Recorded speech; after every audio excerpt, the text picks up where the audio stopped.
Part 9. Christmas Dinner with Minerva. Not caring or able to think straight, I sat down where I was standing and started to cry. I cried and cried some more. It wasn't because of the cruel conversation that occurred with Severus, but because of everything that happened between us and the fact that my closest friends are gone too. I haven't seen them in months, since they're off searching for Horcruxes to defeat Voldemort.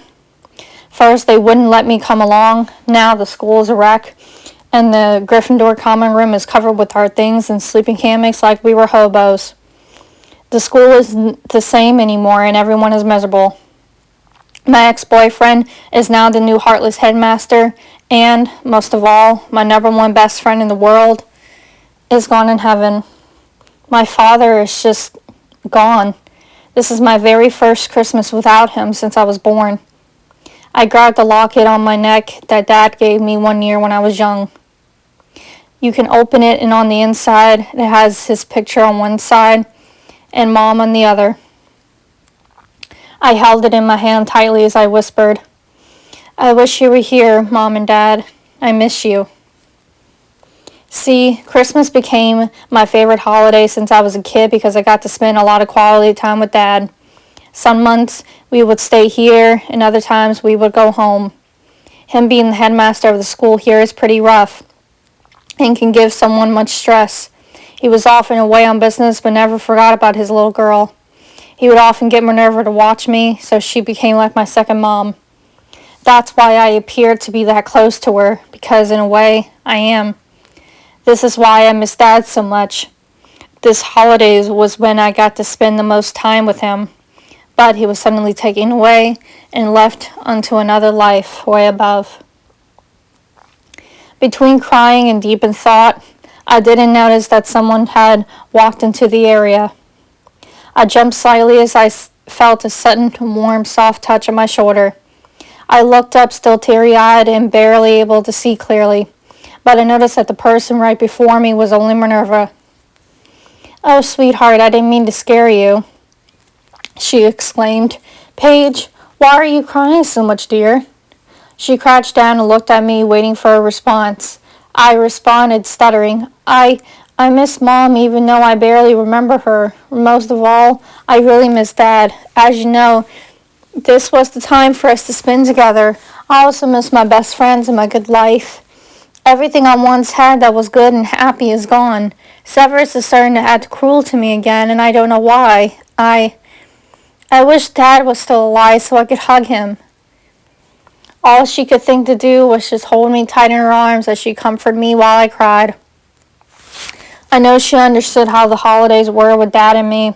It was something special, and now I can't share that joy with him anymore. Eventually, she got me to stop crying, so we stood up and walked to her personal room. She told me that she decided to come and find me after not showing up when she thought I would. Once we got inside, she told me to sit down at the kitchen table and then used her wand to fix me a mug of butterbeer, all while dinner was still cooking. I noticed that a picture of it appeared as well on the table. "Now that it's you and me, dear, can you tell me what happened, Paige?" she asked. I took a deep breath as I sighed and told her. I explained everything to her about what was said and what was done between me and Severus. When I was done, she looked at me with caring eyes, but also not wanting to admit the truth. "You have to let him go, Paige," she stated quietly. "I know I have to eventually. It's so hard to, though," I muttered quietly. I sniffled some as she turned around and put her hand on top of mine for comfort. "I know it's hard for you, dear, but at this point, I think it's for the best. You deserve someone better. If things were different, I could see you two being together." I smiled softly at her as I sipped on my butterbeer. "But yet, Mom, I believe Dad was hoping we would be together. I always got Severus to be soft. Maybe that's why he's trying to be tough, because of him being involved with you-know-who. It's a good thought, Paige, and a possibility, yet we can't know exactly for sure unless he confesses it to you and you alone. I know the way Severus is and have been for many years. At the same time, unfortunately, he's changed and I can only do so much to stop him, but I will do everything I can to protect everyone at this school. I just wish I knew the truth. I know you do all you can to protect us. Although a part of me wishes that Severus still loved me, unless he secretly does, but yet I hate him for all he's done. That I can understand, darling, she chuckled, checking on the small ham in the oven and stirring the string beans. He can act a certain way, but still somehow make me love him. I truly wish he wasn't so bloody complicated to love. That's because love is a complicated thing, but it's worth it, my dear. Then it was silent for a few minutes as I finished up my mug of butterbeer. I smiled softly at the thought that she knew how much I fancied butterbeer and knew it would bring me comfort. You know, Paige, maybe a part of him still loves you after all, she suddenly said. I raised my eyebrows in question. What do you mean? Even though he's the way he is now, Severus was never rude or mean to you. Well, thinking about it, he always acted differently towards me since first year. He was always nice to me and never gave me a hard time. He never lashed out or was rude, nothing of the sort. Well, to be honest, dear, since you were little and when you came to Hogwarts, Paige, Severus adored you. Your father and I could tell without saying anything. I've never thought about it like that, honestly, now that you mention it.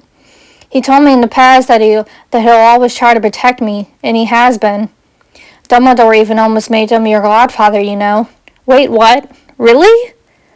Yes, because of the trust he had in Severus to watch and protect you when me and your father couldn't. I almost couldn't believe what she was telling me. I was in shock. I started helping set the table for us, responding. So, Dad trusted Severus that much? Indeed he did. He continuously talked about you to Severus and me, about you growing up and learning that you're a wizard. 2 years ago, if I recall, your father told me that Severus admitted to growing to really care about you more than he should. That's what led him to fall in love more than he realized. And being the man he is, he doesn't show feelings much. That's why he's being mean now then, right? Because he still loves me somehow despite everything he tried to tell me?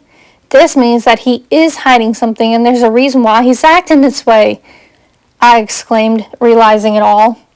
She just simply nodded her head and smiled as she fixed our plates. I believe that's her secret way of telling me that I may be right with what I just said. I picked up the pitcher and poured more butterbeer as I sat back down watching her. Thank you for cooking this, Mom, and getting me to spend this Christmas Eve with you, especially with it being the first without my dad. Of course, dear, you can't be alone at this point in time after all. I'll also admit you eventually will have to choose. I know you love both Severus and Harry. But Harry doesn't even know, and he may just love me as a best friend or as a sister then romantically. I would hate to have something stupid drive the friendship away that me and Harry have. He means a lot to me. I know he does, dear, but you never know. Should I tell him how I feel? When you think the time is right, yes, I believe you should. She grabbed my hand. Take that risk, my dear, and see where it leads. Only problem is, I'm still in love with Severus too. It's okay to love someone that much, dear. The history you and Severus have is undeniable, more than you think. What do you mean, Mom? I'm sure you'll find out what I mean one day, was all she said. We talked more while we ate our little Christmas Eve dinner, which consisted of a small ham, mashed potatoes with gravy, string beans, and corn. I have to say, it's been a long time since I had a good meal like this, and everything tasted delicious. Although, this dinner is similar to what Dad and I used to cook and have. I wonder how she knew that. What should I do, though, Mom, about all this?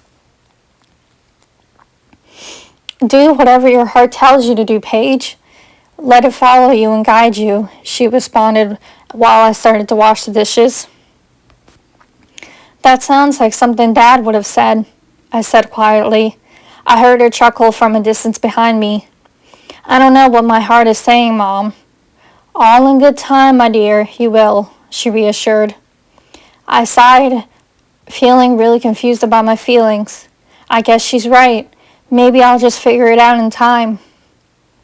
Thank you for this, Mom. Love you. She smiled sweetly. You're welcome, my dear. Love you too. I just wish I knew what my heart was trying to tell me. Maybe sooner or later, I'll know what the right decision would be to make. That's all for this part. Thank you so much for joining. Don't forget to like and comment on this video or any other videos I have, and to subscribe to my channel, as the support means a lot to me. And don't forget, if you do subscribe, to hit the bell to get notified for when I post new videos. We still have a whole bunch more of parts to this fanfiction cover, so make sure you stay tuned for more.